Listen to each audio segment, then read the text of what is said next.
Boa noite a todos que estão nos assistindo pelo YouTube da OAB de São Vicente. Hoje, com extremo prazer, estou ao lado, não do advogado tão bonito, porque eu sou mais, né, Douglas? Do meu vice-presidente, Douglas Veiga Tarraço. Estou com a nossa presidente de comissão de leilões, a Flávia Maldi. E tô com o professor, o meio trava-língua o nome dele, mas tudo bem. Jorge Alexandrides. Falei correto? Geórgios Alexandrides. Ó, Isso ó. aí, ó. Tô melhorando. Tá falando pouco em grego pouco. já. Ó, isso é legal, você já Quase. tá falando grego. Ó. Mas hoje um tema super importante, a Flávia que trouxe para nós. Vamos falar sobre advocacia e o mercado lucrativo de leilões de imóveis. Primeiro eu vou passar a palavra ao nosso vice-presidente da OAB de São Vicente, Douglas Tarraço. Boa noite a todos. Obrigado mais uma vez pelo convite. Agradeço a essa nova podcast aqui a doutora Flávia, que trouxe o nosso convidado. Já tivemos uma conversa rápida com o doutor Alexandrides, que já deu mais ou menos o que vai ser bastante especial hoje. Espero que todos fiquem aí até o final, porque muita novidade para nós. Doutora Flávia, me fala um pouco desse mercado, como trouxe o professor. Primeiro, quero agradecer, né? Boa noite a todos. Agradecer a oportunidade de estar aqui mais uma vez. Obrigada a toda a diretoria, em especial doutor Adriano, doutor Douglas. Agradecer o professor que mandei mensagem, prontamente já me respondeu, super topou. Depois que eu falei, olha, vamos ver um tema, ele, não, já topei. Então, obrigada mais uma vez, professor. Quero aproveitar a oportunidade, fazer o convite para todos que estão nos assistindo, venha fazer parte da nossa comissão de leilões da OAB São Vicente. A OAB tem várias comissões temáticas, mas em especial a nossa comissão de leilões.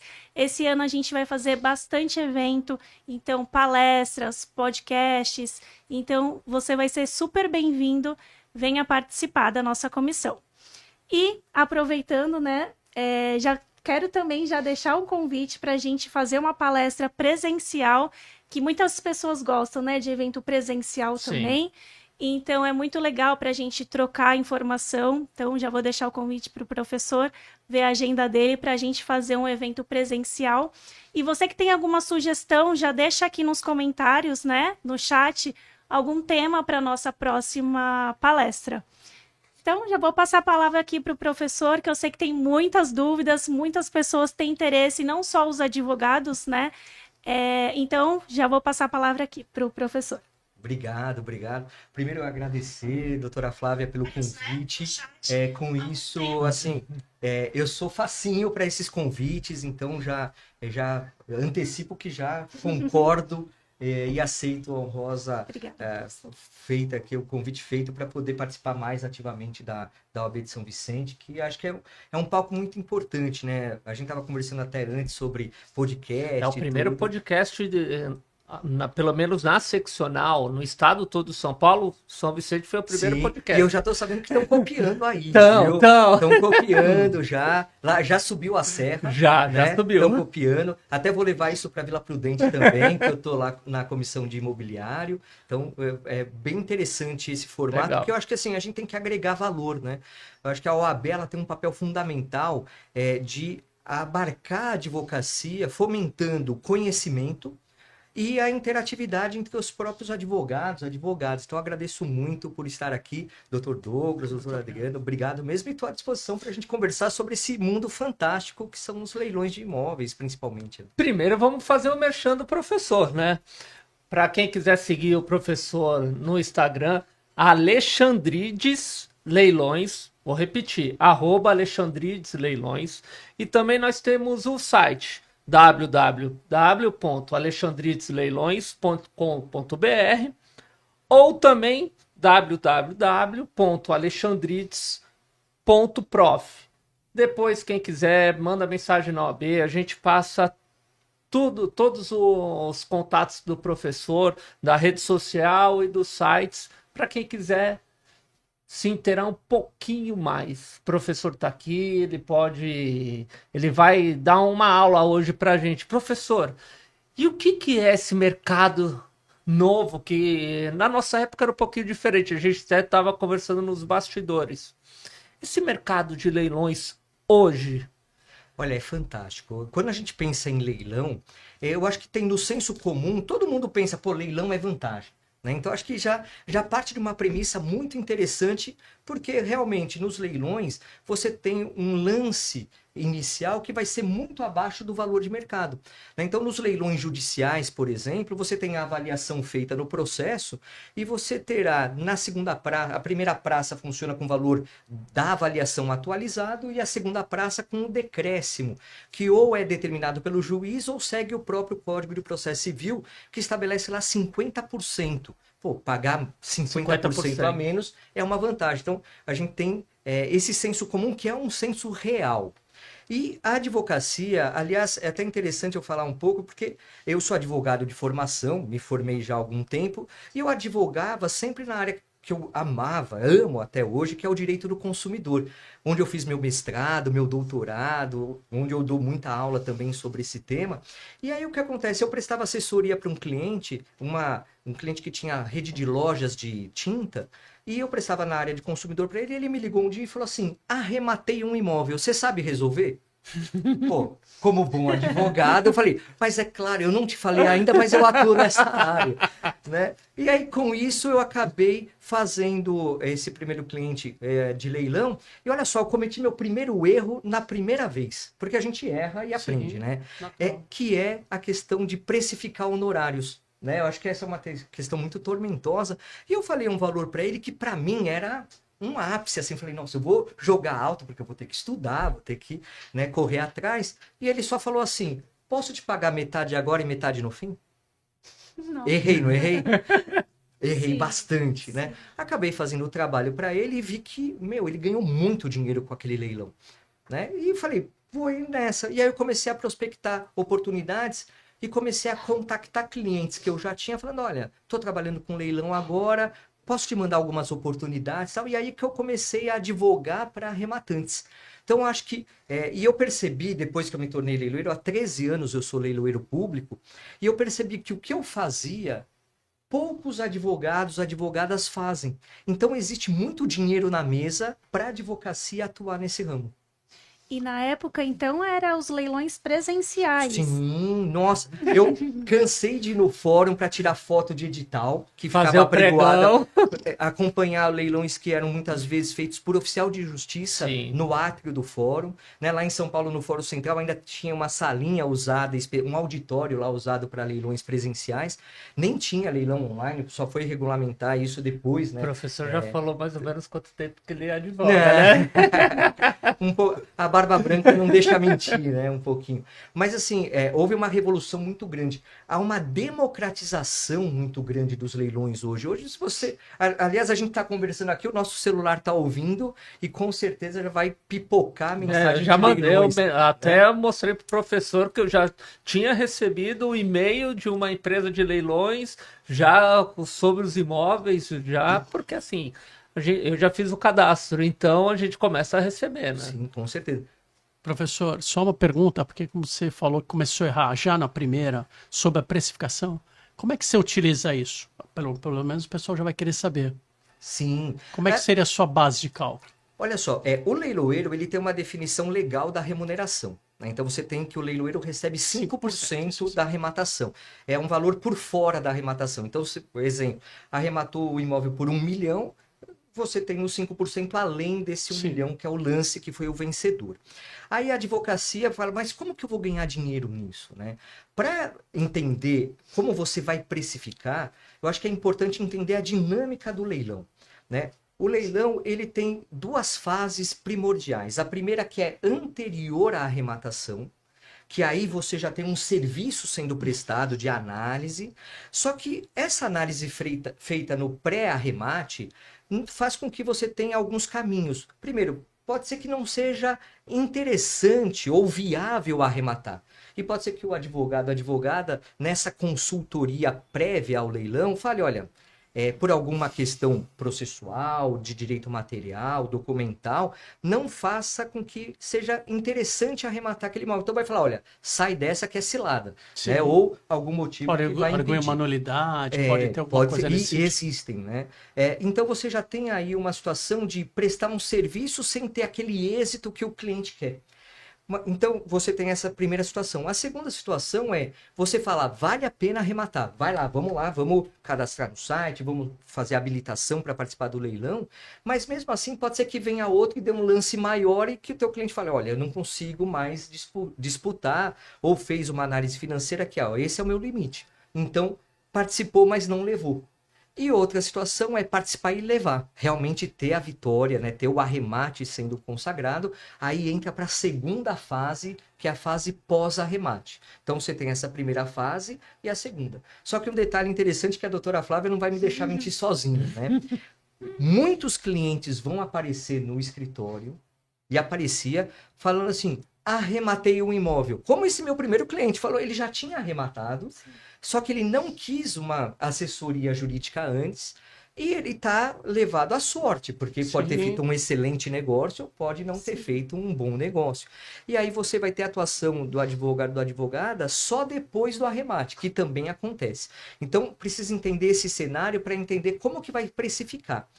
A advocacia vai ganhar dinheiro não na fase pré-arremate, não é aí que está o dinheiro. O dinheiro está no arremate, que aí pode precificar entre 5%, que é o que o leiloeiro leva, até 10% ou mais, dependendo do tipo de leilão. Não menti nada, né?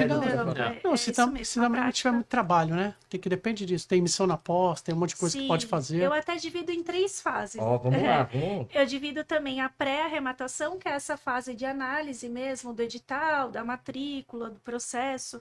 A fase da arrematação em si mesmo, né? Que aí tem a parte de se habilitar no processo, pedir a carta de arrematação, e tem o pós-arrematação, que é a parte dos registros, da emissão na posse, e como o professor falou, alguns arrematam sozinhos, mas quando precisa ou da carta de arrematação ou fazer a desocupação, procura a gente para fazer só esse pós-arrematação. Então, eu divido ela em 3 fases. É importante porque você sabe exatamente o que o advogado, a advogada vai fazer em cada momento. Isso. Né? E a fase pré-arremate, realmente, a maioria dos clientes não querem buscar assessoria jurídica, porque acham que, e se eu não arrematar, eu vou ter pago, né? Porque tem essa situação. Mas eu acho que um ponto interessante na advocacia para leilões é o fato de que o cliente ele muda a forma com que ele enxerga a advocacia. Porque olha só, vamos ser real. Todo mundo vê o advogado, a advogada como custo. Sim. Né? Porque vai fazer qualquer processo, qualquer ação que seja, você fala, mas eu vou ter que pagar para não ter um benefício econômico, qualquer que seja a demanda, pode ser uma separação, um divórcio, pode ser uma questão trabalhista que, claro, vai ter um resultado, mas o advogado vai participar geralmente só no resultado em si. Na advocacia para leilões, a percepção é de um valor diferenciado, porque esses honorários que podem ser no mínimo de 5%, que é o que o leiloeiro recebe, aí até 10% ou mais, você acaba tendo isso numa planilha que o teu cliente tem e ele incorpora isso como parte do investimento. Então, sai do custo e entra para um investimento. Então, aquela percepção de estou pagando muito para o meu advogado, para a minha advogada, se transforma em, é parte do investimento porque eu estou olhando ao percentual de lucro que eu vou ter. Sim. Né? Então, muda a forma com que a advocacia é vista também. Isso é muito importante. Geralmente esse lucro está dentro daqueles 50% da segunda praça. Sim. Depende muito do perfil que aquele que vai arrematar tem. Então vamos pensar, vocês moram em prédio? Sim. Imagine que o apartamento vizinho ao de vocês está indo a leilão. A percepção que vocês vão ter pode ser diferente daquele que quer investir para comprar e vender. Sim. Porque talvez você fale, eu comprando esse imóvel, eu vou ampliar o meu apartamento, vou ter uma outra perspectiva. Né? Não vai trazer a sogra para morar, vai do lado. Às vezes até vai, né? A minha sogra é um anjo. Olha lá, tem essa. Garantia tapioca. Olha lá, vamos fazer esse recorte e mandar pelo WhatsApp para ela, né? Com certeza. Mas assim, a percepção muda porque pode ser que seja um perfil para uso próprio. Então, aquela pessoa que quer investir em leilão fala, pô, eu quero para mim. Então, ela já está mirando um imóvel no mercado tradicional, então ela já vai pagar um pouco mais próximo do valor de mercado, que pode até ser interessante para não ter disputa até na primeira praça. Então, pode ser, mas é muito raro disso acontecer. Geralmente todo mundo vai para a segunda praça, ainda que o interesse seja para uso próprio, ou aquele que é o investidor mais agressivo, que é para comprar e revender, ele vai querer pagar o mais baixo possível de valor, porque a lucratividade dele está na revenda, né? Então você tem esses perfis que podem interferir também na atuação na primeira ou na segunda praça. A Flávia já passou, o professor também comentou. E é uma pergunta que me surgiu agora. Tudo bem, a gente tem que analisar o antes do leilão, analisar o processo. Mas o coração do leilão está no edital? Ou o cérebro do leilão está no edital? Olha, o edital é uma das peças mais importantes do leilão. E aí eu vou até entrar no mérito de como eu atuo, porque eu acho que isso é importante, né? Quando eu sou nomeado numa demanda, eu assumo o processo para fazer uma análise completa. É o que eu costumo chamar de saneamento. Eu faço um saneamento da execução. Porque, olha só, uma perspectiva interessante. Eu fiz um levantamento estatístico nos 2 últimos anos, 2023 e 2024. Em 2023, das minhas nomeações, 44, quase 45% das minhas nomeações tinham alguma irregularidade que me impedia de fazer o leilão. Nossa, Alto, é muito Muito alto. hein? Em 2024, esse percentual ficou quase igual, 43 e pouquinho. Opa, é um percentual elevadíssimo. Então, o que eu faço? Eu faço esse saneamento para verificar, foram feitas as intimações da penhora necessárias? Sim. E aí são inúmeras as intimações que devem ser feitas, né? Por exemplo, da cônjuge, do companheiro, companheira, credor hipotecário, são vários, né? Vários que precisam ser intimados. Outra situação muito importante que eu vejo, todos os atos do processo foram regulares. Muitas vezes eu descubro que o executado faleceu. E se ele faleceu, artigo 313 do Código de Processo Civil, é imediata a suspensão do processo. E eu já descobri casos que o executado tinha falecido antes da citação da execução. Nossa. Quer dizer, a citação não foi válida. Não. Se a citação não foi válida, nada Tudo que até passou. chegar até mim foi válido, né? Então, é uma situação muito complexa. E aí, quando eu percebo que há alguma irregularidade a ser sanada, às vezes documental também, eu apresento para o juiz o resultado desse saneamento, que é uma petição de esclarecimento. Eu falo, olha, eu evidenciei isso que estão, que precisam ser esclarecidos, e eu opino por fazer isso. Por exemplo, não foram apresentados compromissos particulares de compra e venda que são da sequência da cadeia, lá, do princípio da continuidade registral. Apesar de não ter sido levados a registro, por exemplo, o imóvel está em nome de A, só que quem está sendo executado é E. Peraí, e o B, e o C, e o D?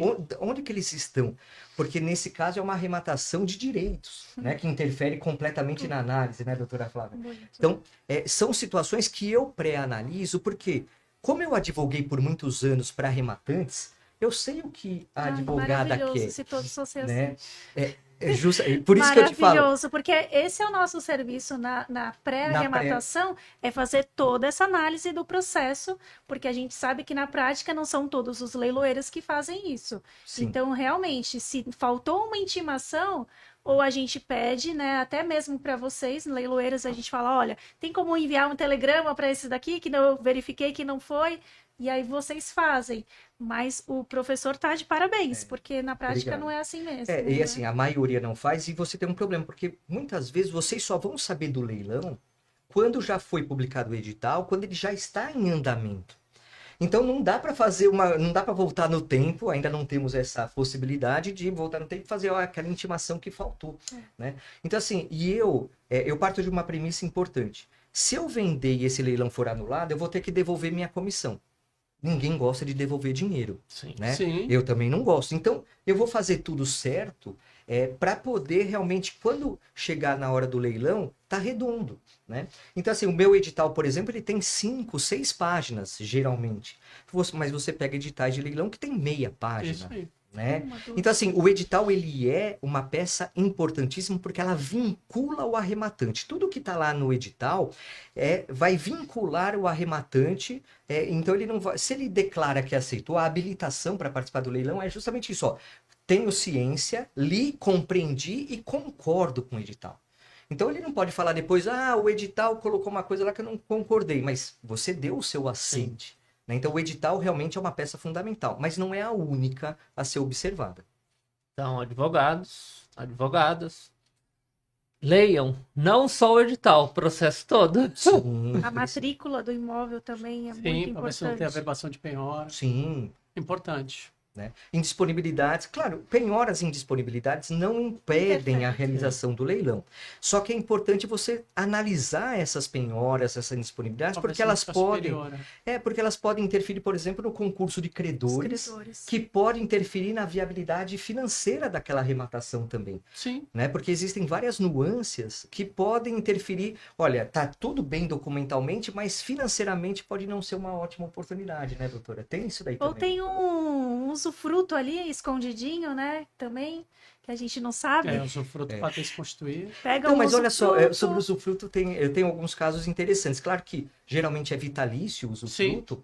Eu estava fazendo um leilão ano passado, final do ano passado, e com usufruto e tal, e a executada entrou em contato comigo para perguntar sobre o leilão, como que fazia tal. Na verdade, ela nem era executada, o irmão dela era executado, eles receberam por herança e tinham dado em usufruto para a mãe, né, que era a sobrevivente, a cônjuge sobrevivente. E aí ela falou assim, tô triste porque minha mãe faleceu esse mês, tal. Não tinha essa notícia nos autos porque o edital foi feito no momento anterior ao falecimento. Eu falei, tal, a senhora pode, lamento, né, meus sentimentos, mas a senhora pode me encaminhar a certidão de óbito? Claro, ela me encaminhou, eu coloquei no site para conhecimento de todos. Então, apesar do usufruto estar válido na matrícula, porque ele só vai ser desfeito com cancelamento, né, averbação e cancelamento, mas eu já dei a publicidade de que houve o falecimento. Então muda realmente, Totalmente. né, com certeza a questão da análise. Né? Então é muito importante isso também. Olha, nós já temos bastante pessoas nos assistindo. A Cristiane Alonso, a doutora Luciana Alves.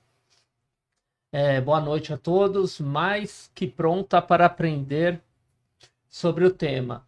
Alena Ximenes, Ângela Levati, Ricardo Leme, nosso presidente de comissão, a Aline Teixeira, até o Flávio Raimundo falou, a clareza da exposição do entrevistado é diretamente inversa à pronúncia do vosso nome. É bem isso mesmo, viu? Olha, é isso que eu economizei nome, né? Porque meu nome tem 36 letras. Vixe! 36 letras. Aliás, eu aprendi o alfabeto para conseguir aprender o meu nome, escrever meu nome, né? É Geórgio José Elias Bernabé Alexandrides, né? Então, assim, eu sofri um bullying por causa disso, com certeza, né? Eu imagino. Mas, e para aquele advogado que quer ser um investidor? Olha, a vantagem é que ele já tem o conhecimento. Isso que eu acho que é interessante. Todos os advogados têm o conhecimento para atuar na área de leilões. Né? Por quê? Porque você vai precisar aplicar o que você já sabe numa situação específica. Só que, ao mesmo tempo que é fácil, aparentemente, é muito complexa a análise de um leilão. Porque ele vai envolver direito de família, vai envolver sucessões, vai envolver direitos reais, vai envolver, muitas vezes, direito contratual, vai envolver processo civil, muito, né? Vai envolver direito trabalhista, de tributário. Então, assim, é uma... Falência, se pegar falência. falência. Então, assim, você tem muitas vertentes que vão ser aplicadas numa única situação. E a gente tem uma deficiência na graduação, que não... Eu fui professor de graduação por muitos anos, né? Inclusive em processo civil.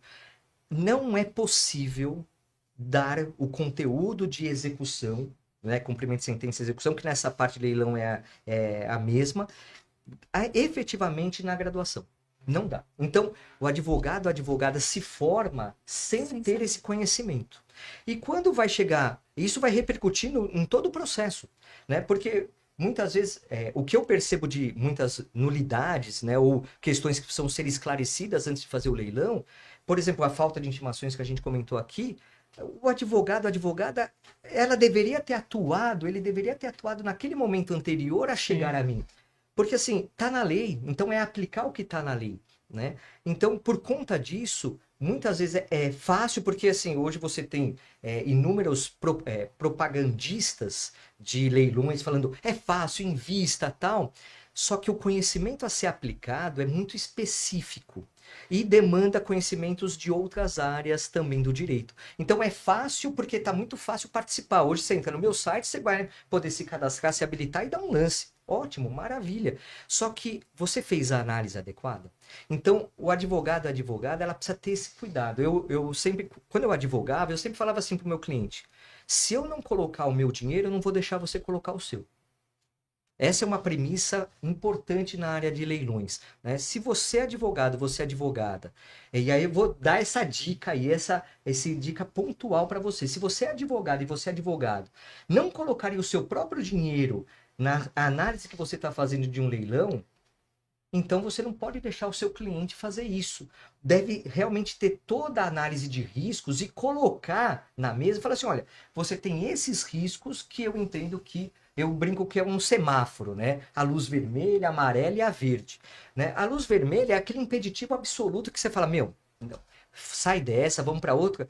E o legal é que assim, o leilão não é se arrematar, é quando arrematar, né, doutora Flávia? Sim. Porque assim, existem leilões todos os dias, a todo momento, né? E o leilão, ele é legal porque ele não tem CEP. Você vai achar o leilão em qualquer lugar que vai entender aquela análise financeira e jurídica para ver a boa oportunidade do leilão. Então, o impedimento, aquela luz vermelha, não é um sinal de você estar perdendo o cliente. Pelo contrário, quando você fala não para o seu cliente, ele vai te valorizar mais. Muito. Ele vai falar, tá tomando conta É, do e- meu dinheiro. Sim, é essa Eu dou muito advogada não. que eu quero para mim. Não, não vai nesse que não. Sim. Vamos partir para outra. Tem muitas oportunidades. Não se apegue ao imóvel, né? E a análise que vai dar aquela luz amarela de atenção é aquilo que podem ser riscos assumíveis, né? Que não necessariamente vão comprometer o negócio, mas são riscos que se fala, olha, tem caminho para solucionar. Por exemplo, é uma falta de averbação da construção. É uma questão a ser levantada, principalmente para imóveis, terrenos com construção e tal. Você vai falar, olha, vai comprometer um pouco a análise, pode ser difícil, pode ser que haja uma dificuldade maior, mas não é um impeditivo absoluto para aquele investimento. Mas é uma atenção que deve ser dada. E tem a luz verde, que aí é correr para o abraço, né? Né? E fazer realmente uma boa arrematação. Professor, as pessoas que querem investir, como é que eles fazem para analisar o próprio imóvel? Para ver o estado do imóvel? Para ver se é isso mesmo? Olha, o imóvel, ele tem um fator no leilão que eu acho que é o principal, que é uma palavrinha mágica, previsibilidade.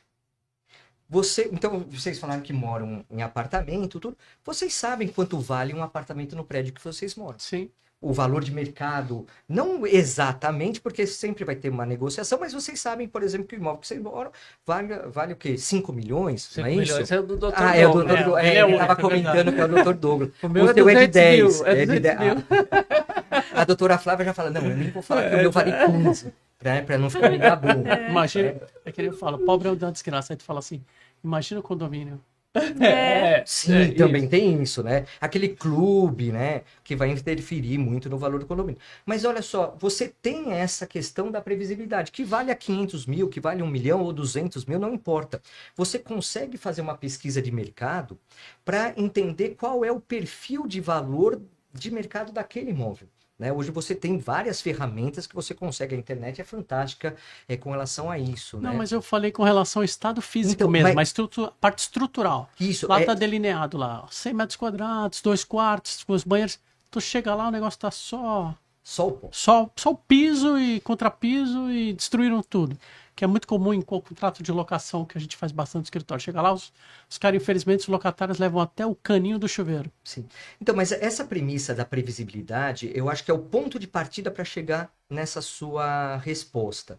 Por quê? Se você sabe quanto que vale o imóvel no mercado, você consegue fazer o caminho inverso da conta, que é quanto que está, por exemplo, na segunda praça, 50%. Então, ele foi avaliado no processo foi avaliado por R$500.000, só que, claro, vai ter uma atualização, é corrigido esse valor pela tabela do Tribunal de Justiça. Sim. Então, mas vamos fazer números redondos aqui. Então, 500.000, 250.000 na segunda praça. Pô, entre 500 e 250, você fala, vale a pena, Sim. né? Só que aí você tem custo do leiloeiro, a arrematação, você vai ter a própria expedição da carta de arrematação, emissão na posse, se vai ter ou não depositário, né? Vai ter o registro, o ITBI que vai ser recolhido. Então você começa, aquela conta base de 250 começou a subir.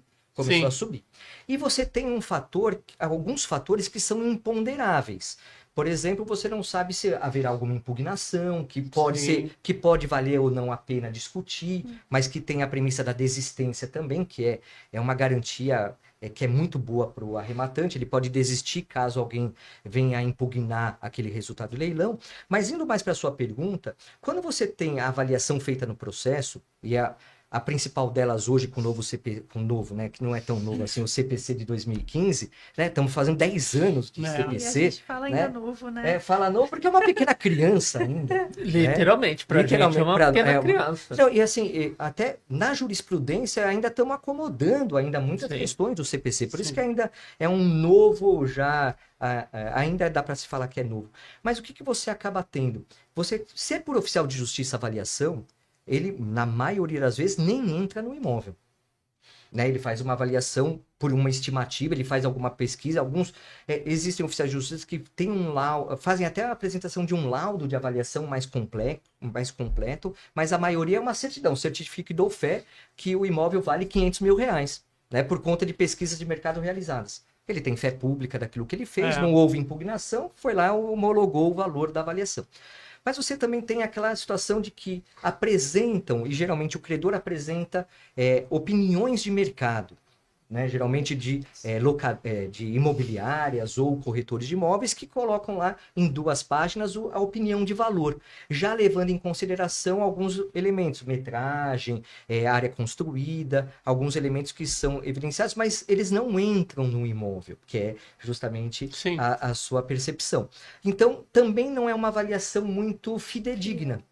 E você tem a avaliação feita pela perícia, que pode ter entrado no imóvel ou não, que também, muitas vezes, a avaliação é feita usando um paradigma, né, num prédio ou, eventualmente, numa casa, porque não foi possível adentrar no imóvel.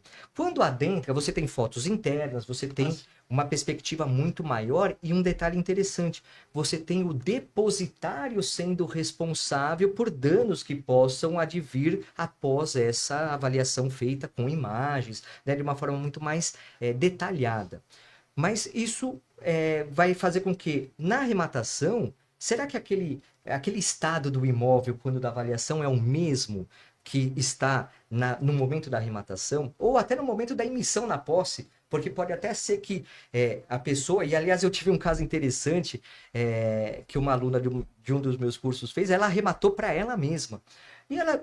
E assim, era o imóvel, era uma casa em frente à casa dela. Então, ela tinha a percepção de tudo. Ela sabia como que era, tal. Depois da arrematação, a pessoa, do devedor, do executado, o que ele fez? Tirou o telhado, tirou as portas, as janelas... Destruiu o imóvel.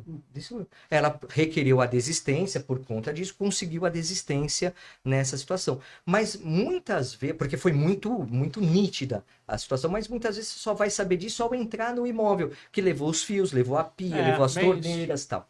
Então, nessa previsibilidade, nessa conta, é importante ter um fator indefinido com relação a custos que vão poder ou não ser levados em conta numa reforma do imóvel, até mesmo reformas mais complexas, mas sempre com o direito de regresso com relação ao depositário, e a gente sabe bem, né, direito de regresso, às vezes é o ganha, mas não leilão, né, não tem muita efetividade, mas é uma ponderação feita, e assim, e às vezes a desocupação, e já indo até para um aspecto complementar, você pode negociar a desocupação do imóvel, e eu já tive casos até de quando eu advogava, E eu já que a faço isso pessoa também. deixou os armários impecáveis, deixou fogão, geladeira, porque na negociação Sim. foi dado uma contrapartida para essa pessoa e ela ficou feliz de deixar lá a casa como estava. Já tive até casos de comprar mesmo, né? Deixa o ar-condicionado, os móveis planejados, ó, quanto que você quer?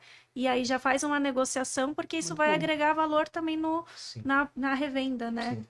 Mas E também sempre tentar, se puder, ir ao local, né? Eu sempre tento ir ao local, conversar, ó, tá ocupado, quem tá ocupando é o inquilino, é o devedor, ó, tá muito tempo desocupado, você sabe que se tem, né, a chave aí na portaria, combina com o leiloeiro, vê se pode entrar ou não pode.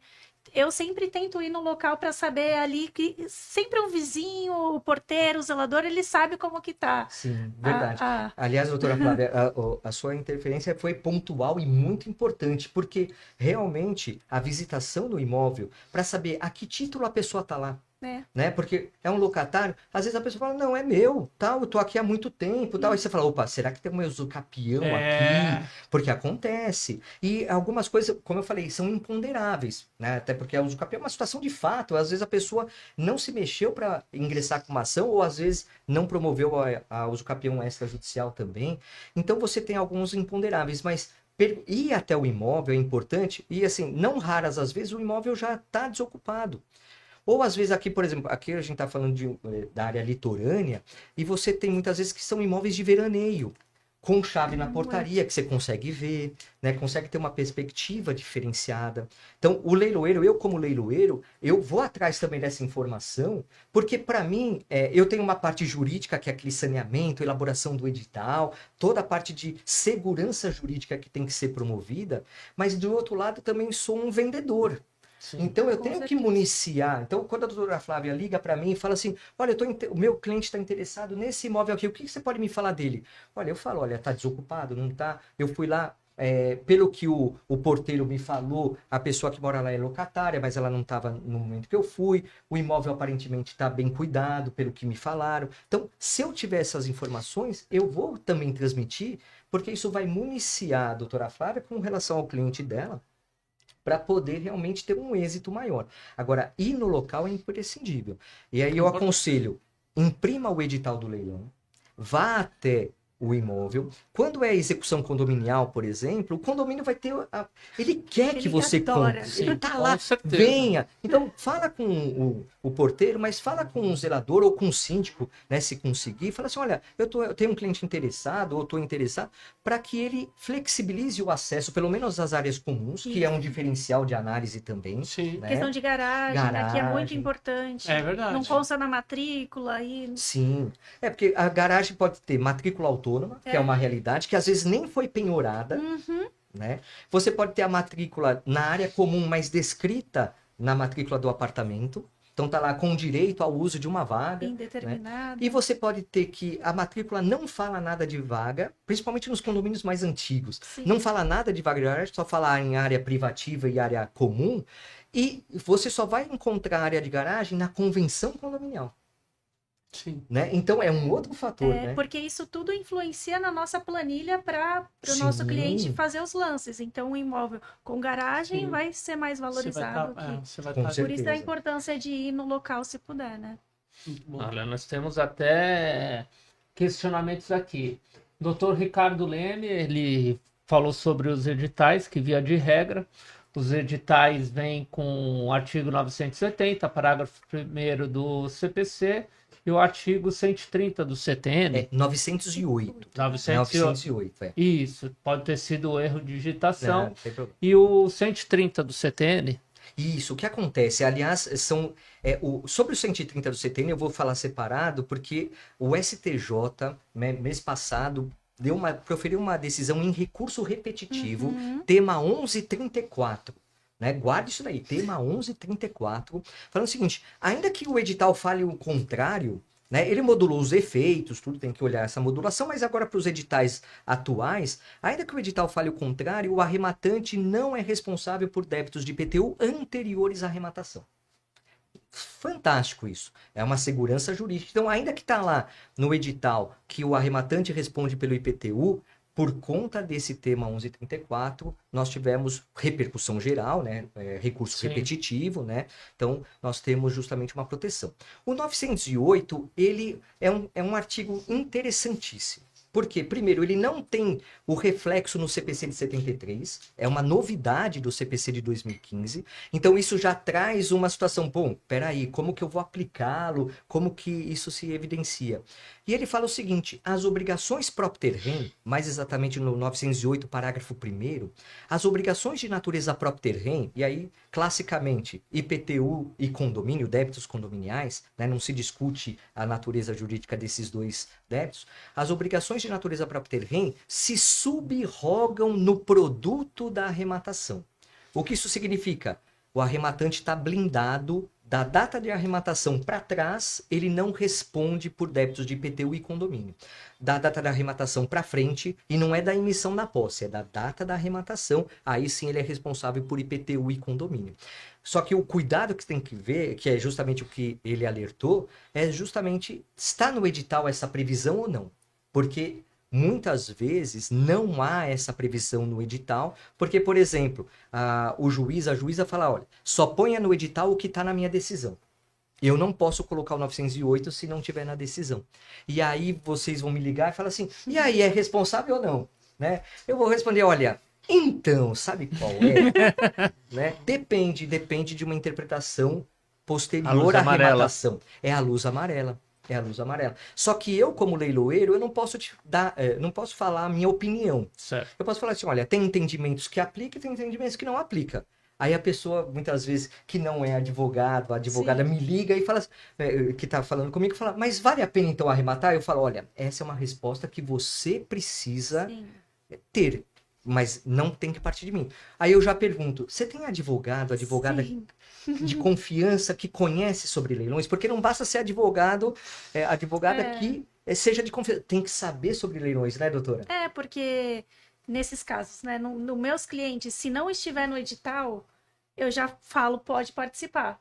Porque se constar no edital que existe dívida de condomínio, vai estar escrito o valor, né, valor atualizado, e aí você vai estar responsável. Se não tiver no edital, eu faço o levantamento, mas é questionável. Porque se não está no edital, o edital é que dá publicidade. Então, eu entendo, e tem decisões também favoráveis e não, né? Que se não está no edital, não é de conhecimento público. Então, eu dou sinal verde para o meu cliente. Pode ir, que se tiver alguma impugnação, a gente pode argumentar e tentar. Mas realmente não tem ainda, né, uma jurisprudência consolidada nesse assunto. Aliás, até vai de encontro com a sua pergunta, doutora Adriana, sobre a importância do edital.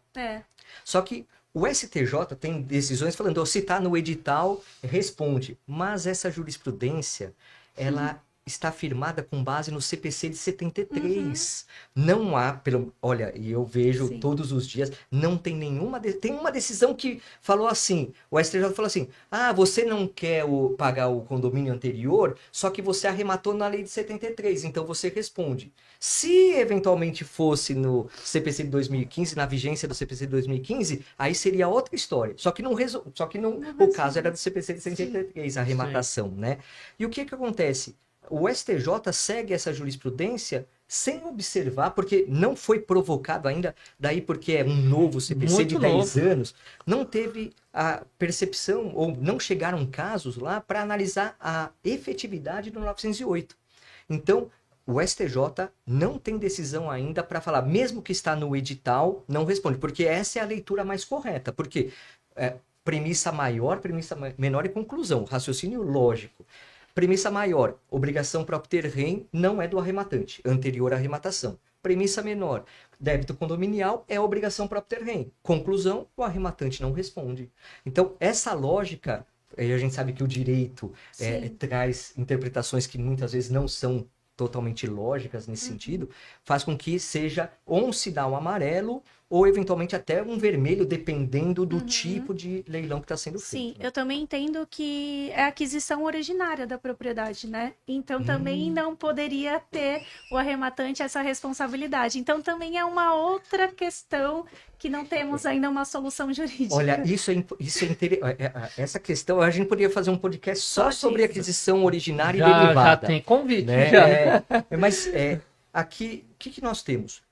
A Corregedoria Geral de Justiça do Tribunal de Justiça de São Paulo, que dá a palavra final em nível estadual sobre registro imobiliário, já entendeu em tempos passados que era aquisição originária. Ou seja, o que isso significa? O princípio da continuidade registral, ela vai ser evitado, ou seja, não vai ser aplicado. Então, aquele exemplo que eu dei, o imóvel está em nome de A e quem está como executado é E, então está sendo vendido direitos, a carta de arrematação geraria registro da propriedade para o arrematante, independente de B, C, D e E. Perfeito? Não, Sim. ou seja, seria uma exceção ao princípio da continuidade. Assim como a uso capião, né? Assim como o exemplo clássico é o uso capião. Não importa quem está como titular tabular do imóvel na sim. matrícula, porque aquele que vai obter o uso capião, como é um exercício de posse, é fato, né? Você tem aí uma limpeza, vamos chamar assim, e ultrapassa qualquer situação dessa natureza.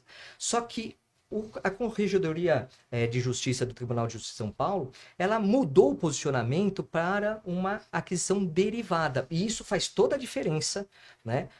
E assim, eu particularmente eu concordo com a Corregedoria nesse sentido, porque a arrematação, ou seja, o leilão que vai gerar arrematação, é uma consequência da penhora. Porque se você só vai levar leilão se tem penhora. Então a penhora é o primeiro ato da expropriação. O leilão começa na penhora. Para você penhorar um bem, você precisa demonstrar a responsabilidade patrimonial do executado. Porque nós temos no CPC a responsabilidade patrimonial. Se você não prova que aquele bem, no caso o imóvel, tem relação com o executado, que pode ser propriedade, pode ser direitos do compromissário comprador, qualquer que seja a natureza, o juiz vai indeferir a penhora, não vai? Então, se a penhora é o primeiro ato da expropriação, você tem que demonstrar que aquele imóvel está relacionado com o executado, a penhora que deriva da responsabilidade patrimonial faz com que a arrematação derive da penhora que derivou da responsabilidade patrimonial. E aí, por conta disso, o princípio da continuidade deve ser observado.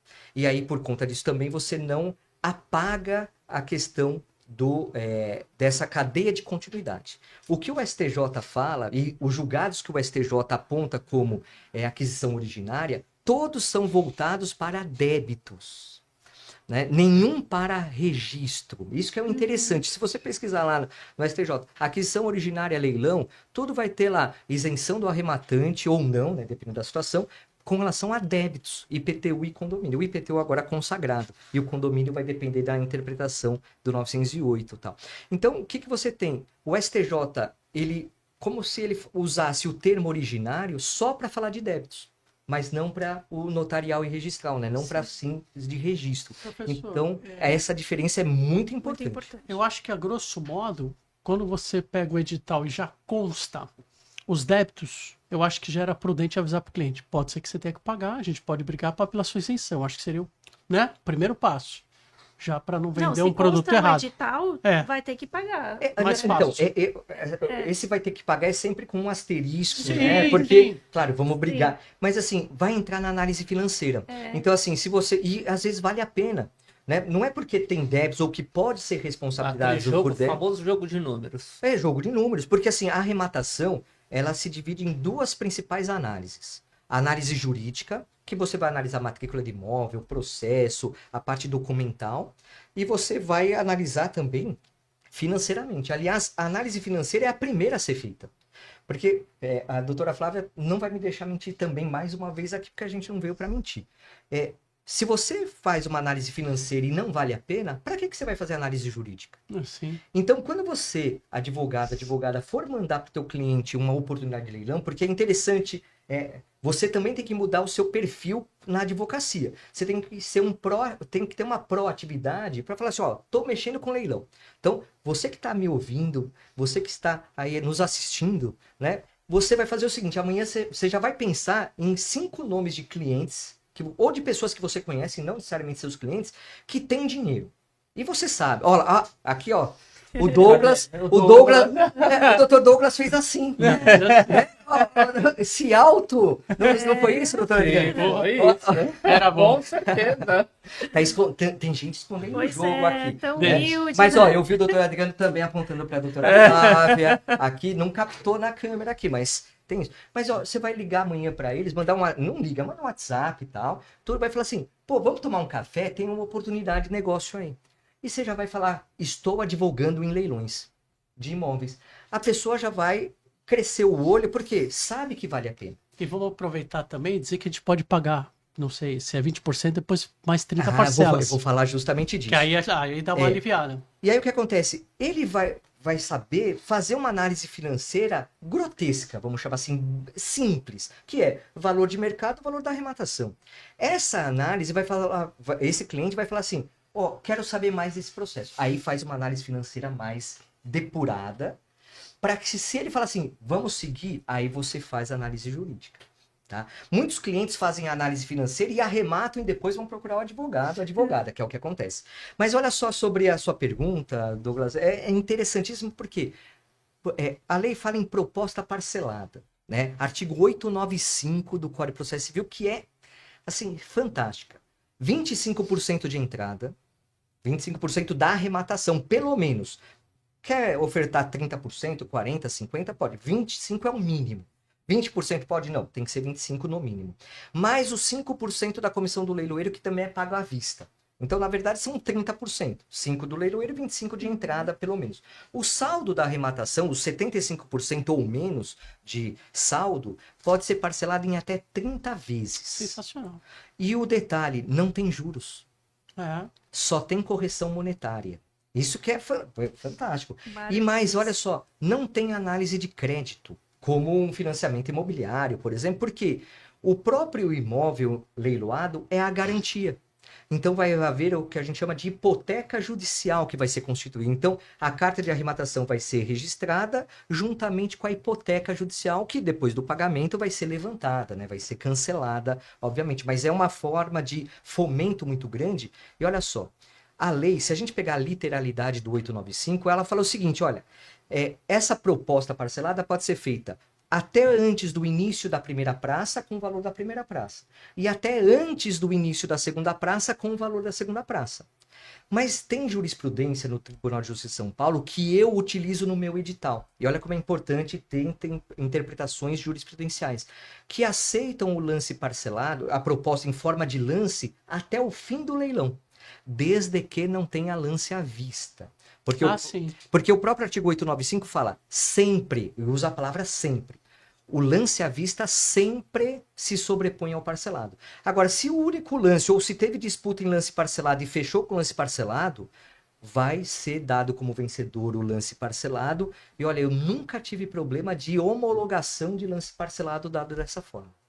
Olha, sensacional. Mas o outro também pode, por exemplo, eu e o Adriano estamos concorrendo, e aí tem um imóvel de 500 mil, ele deu 300, eu também dei 300, só que a forma de parcelamento foi um pouco diferente.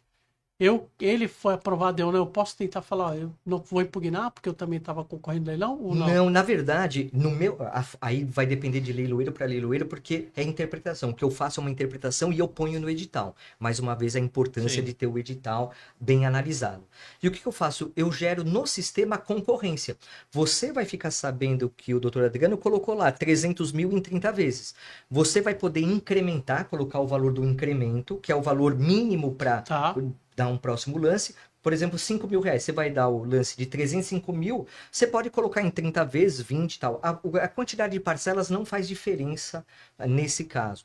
Só que se ele quiser, ele vai ficar sabendo que você deu o lance de 305, ele vai poder dar 310 parcelado ainda. E aí vai continuar. Só que a partir do momento que você, como estratégia, fala assim, quer saber? Vou tirar ele da jogada, vou tentar tirar ele da jogada. Oferta 315 à vista. Ele só pode dar lance à vista a partir de agora. Entendi. Porque aí a concorrência é só entre lance à vista. E muitas vezes as pessoas concorrem só podendo pagar no parcelado, né, doutora Flávia? Muitos trabalhistas eu vejo isso, Sim. né? O trabalhista ele tem algumas sistemáticas diferentes que A Justiça do Trabalho, ela tem uma normatização interna administrativa. Eles criaram lá uma central de astas públicas. Ou seja, na trabalhista você vai ver dias de leilão com 200, 300 lotes. É uma manhã inteira, tal. Aí os leiloeiros entram num rodízio para poder fazer esses leilões que são realmente grandes. E aí você tem o sistema de parcelamento lá próprio da trabalhista. O que acontece? Eu não atuo na trabalhista por opção, porque no cível eu consigo analisar cada processo para fazer aquele saneamento. Na trabalhista, não. O índice que existe de anulações de leilões na trabalhista são altos por conta dessa falta de análise, né? O leiloeiro não consegue analisar porque é impraticável, né? Pelo tempo, a quantidade, e ele não tem voz para isso. E quem tem uma assessoria jurídica aí vai separar o joio do trigo para ver o que é bom ou não participar na Justiça do Trabalho. Lá tem tudo, tem imóveis, também, tem carro, moto. Sim. A doutora a Graziele Clima, nossa presidente da subseção, elogia a doutora Flávia, sempre trazendo palestrantes e entrevistados de excelência para a nossa subseção. A Ângela Levati fala que o doutor Gregórios tem um curso muito bom sobre leilões. A doutora Ângela é presidente da Comissão de Imobiliário da OAB de Itaquera. Olha só. Então, é uma pessoa maravilhosa, conhece muito sobre direito imobiliário, notarial e registral, uma pessoa incrível. E assim, realmente eu tenho esse curso voltado para a advocacia atuar em leilões, porque não é simples, né? Como a gente estava conversando aqui, são vários detalhezinhos que podem fazer com que haja uma boa assessoria ou não, né? Então já fica a gente vai conversar sobre isso. Já fica o convite para até falar sobre leilões. O curso é legal. Quanto tempo demora o curso? Tem vários formatos, né? Assim, para falar é o que a gente mais gosta, né? Então, se você fala assim, fala por 3 horas, 4 horas, 10 horas, 15 horas, dá para fazer até uma pós-graduação sobre leilões, né? Dependendo do nível e da complexidade que a gente vai atuar. A gente já conversou no bastidores, até pelo adiantar da hora que já chegamos, esgotamos, mas só para falar a presença de Nair Dovic, a Valéria Arlenberg, que também é nossa presidente de comissão, ao Renato, José Roberto Frutuoso, e muito obrigado, professor, muito obrigado à subseção de São Vicente, agradece a doutora Flávia por estar trazendo aqui no podcast da OAB de São Vicente um professor com total know-how, galhardia sobre o assunto, porque assim, é um assunto de extrema relevância para o mercado. Porque eu vejo, já peguei alguns até conversando com a doutora Flávia, é um mercado muito bom, principalmente para quem advoga para investidor. E aí foi onde que o jogo de números que o professor falou com a pergunta do Dr. Douglas Tarrasso, é jogo de números. Geralmente esse investidor, pelo menos os que eu peguei, se eles tiverem um lucro de 20%, é lucro para eles. E 20% é alto. Sim. De um imóvel alto. Que vale 5, 6 milhões, exatamente. É um lucro muito alto. Então, muito obrigado, doutor Douglas, que esteve aqui presente com a gente. Obrigado. Doutora Flávia, professor, quer fazer suas considerações finais? Só renovar o agradecimento ao professor que esteve conosco, a Flávia que mandou muito bem hoje, foi sensacional. Vi que ela também tem bastante conteúdo, acho que você vai ter por ela para lá também, numa outra oportunidade. Mas obrigado de coração a todos. Uma ótima noite. Flávia, suas considerações? Eu agradeço mais uma vez e a gente vai conversar sim sobre a possibilidade de trazer para a nossa subseção, né, um curso voltado para os advogados que querem se especializar na área de leilões. Então, fiquem ligados na OAB São Vicente que vai vir novidades por aí, viu?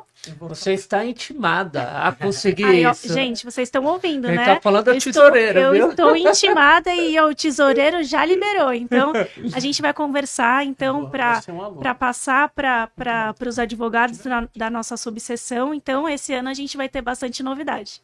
Professor, em nome de toda a diretoria, agradeço muito esse bate-papo enriquecedor para os advogados de São Vicente, para quem nos assistiu, presidente de comissão da OAB de Itaquera, vou falar mais o quê? Muito obrigado, suas considerações finais, e já fica o convite. tanto para curso, pós-graduação. Nós temos a ESA de São Vicente, Isso aí. a ESA Eduardo Clima, que é o ex-presidente da OAB de São Vicente. Nós temos esse nome na ESA. A OAB fica à sua inteira disposição, professor. Obrigado, doutor Adriano, doutor Douglas, doutora Flávia, pelo convite honroso de estar aqui. Só uma ressalva, eu estou como presidente da Comissão de Imobiliário da OAB Vila Prudente. A doutora Ângela Levati, que é da OAB Itaquera, Sim. que fez a intervenção. E assim, eu acho que, eu tenho certeza, existe uma lacuna gigantesca na advocacia que está perdendo dinheiro. Tem muito dinheiro na mesa, porque todo lugar que eu vou e eu falo que sou leiloeiro, eu sou alugado. Acho que a doutora Flávia vai passar por isso. É churrasco, é qualquer tipo de evento, né? Se você fala, eu sou advogada, né? Mas mexo com leilões. Já a noite inteira vai ter papo, né? É bem isso mesmo. E eu, quando falo que sou leiloeiro, também é a mesma coisa. Então, assim, pessoas que querem investir em leilões estão, assim, aos borburões. Tem muita gente. Só que a advocacia precisa realmente ser especializada nessa área que não é fácil de atuar, mas é extremamente lucrativa, tanto para o investidor, a investidora, como também para o advogado, para a advogada. Então, eu fico aqui, primeiro que eu agradeço o convite mais uma vez, estou aberto a gente conversar sobre fazer cursos, eventos, eu acho que é muito importante, porque essa democratização do acesso aos leilões também é para a advocacia. E todos os advogados, todas as advogadas têm potenciais clientes para atuar nessa área. Então, é imperdível. Muito obrigado, professor. Muito obrigado a quem nos assistiu no YouTube, no podcast da OAB de São Vicente. Lembrando, na OAB de São Vicente, aqui você tem voz. Muito obrigado, boa noite a todos. Boa noite. Boa noite. Passou rápido, hein?